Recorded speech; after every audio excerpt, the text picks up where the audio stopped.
Hello and welcome back. In this video, we will see how to solve a simple 2D truss problem in ANSYS APDL.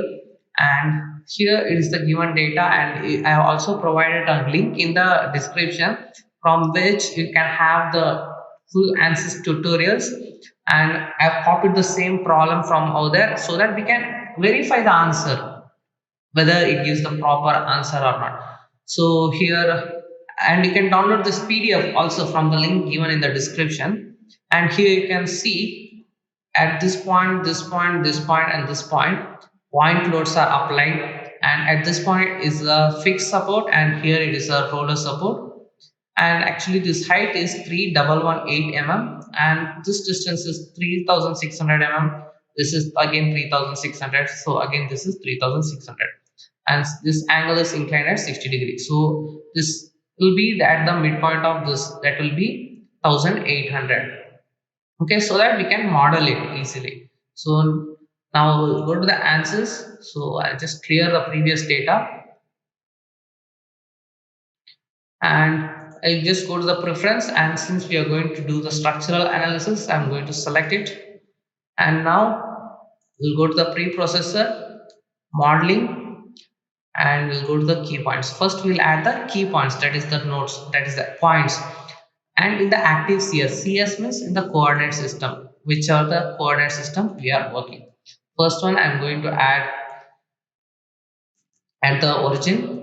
We are not going to touch the z axis. This is x, this is y, and this is z. So and if you don't enter for the z axis, it will automatically consider it as 0. And I'm going to create the first point at the origin, and we'll click on apply. And now we can see at the origin point is created. Now at the 2, we can see this is point 2, so it will be 1800 in the x direction, and in the y 3118. And here you can see, yeah, 3118. So I'll just click on it. So this is the second point, 1800, and this one is 3118. Click on apply. You can see the second point is applied over here. Now I'm going to create it. I'm going to take now 3600. Y is 0 now. Now I'm going to create the fourth point. So it is 3600 plus 1800. So it is 5400. This one is 3118 now. And now I'm going to create the fifth one. I'm going to add over here 1800 itself, and it is 0 now. I click on apply, and I'll get 6 again, 1800. I think it will be 7200, something like that. No, it will be 9000. So 3118, and again I'm going to create the last one. It is 10800. Instead of adding, just enter the value directly, and it will be at 0. Yeah, and now we have done. And now the points are created, and now we will need to add the links. That is, I'm going to draw the lines. So here we'll go to the lines, and in the active chord we'll choose, and we'll just choose the 1 to 2. And remember, you don't need to zoom in and select it, but you just need to click over there and then go near the points. That's it. You see, I'm not going near us. I'm not going and selecting the point itself. I'm just selecting like this. You can see, just you don't need to zoom in over there. Yeah, and now we are done creating the line, and we'll click on OK.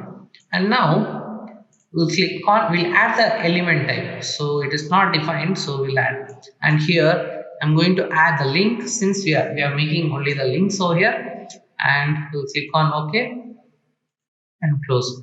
And now we'll add the material property. We'll go, yeah, here it is.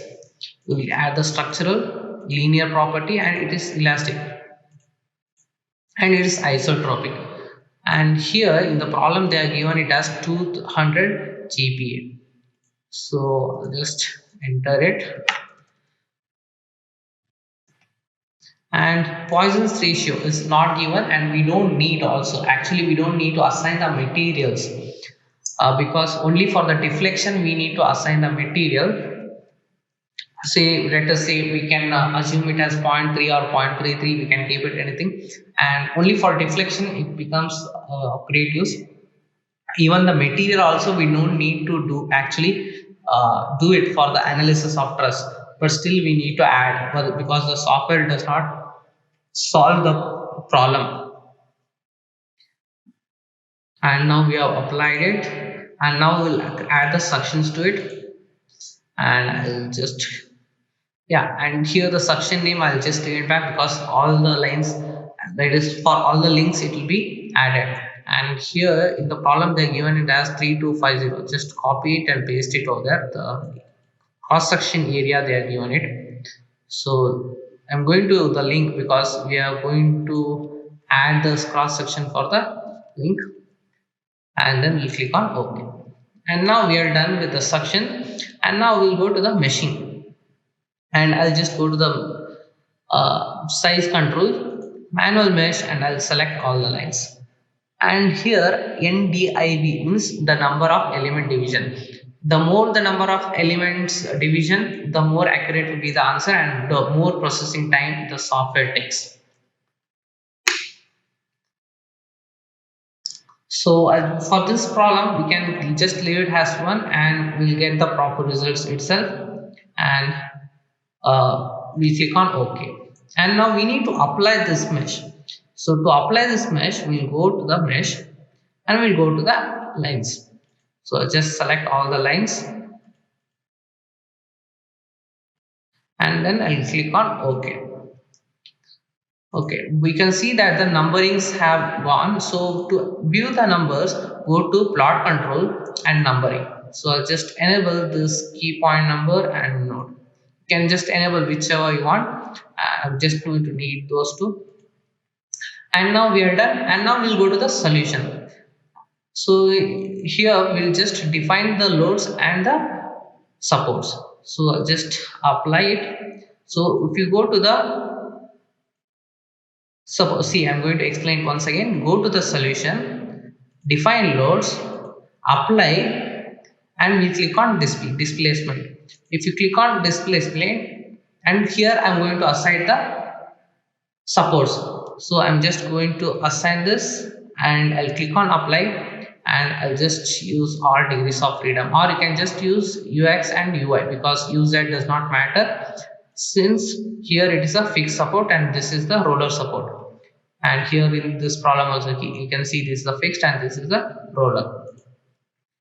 It has gone, so I'll just click on apply, key points, select this point, click on apply. You can just choose this UX UI, or you can just simply add all DOF. So I'll just use the UX UI and then click on apply. And now again I'm going to select the seventh one, and I'll click on apply, and here I'm going to allow only UI, because it is the roller support, which translation motion is there in the. And now after assigning the supports, now I'll add the loads and the key points. So I'll just select these 2 points. Why I have selected these 2 points? Because you can see these 2 points have the same load, 280 kilonewton. So I just selected those two, and I'll click on apply. I'll just add the direction, and the load is constant Fy. So I'll just add negative symbol, because it is in minus y direction. It is 280 kilonewton. So here we have to apply in Newton, so kilo. So for 280 followed by 3 zeros. Okay, it has gone again. So just select these two, click on apply. Yeah, it is Fy, and it is a constant value, negative 280 kilonewtons, right? So 280 followed by 3 zeros. And I'll click on apply, and now I'll select this third point and I'll click on apply. And for this one the load is given as 210, and for this one 360. So I'll just select this, Yeah, F5, and for this one it is 210. I'll just add 210 followed by three zeros, and for this one it is 360 minus 360 followed by three zeros, and now we'll click on apply. Okay, now we are done applying the supports and the loads, and now we are all the things are over. We just need to solve this and see the results. So to solve this in the solution itself, here you can see the option called solve. Just open that one and current ls and then click on OK. And here you can see the solution is done. It shows.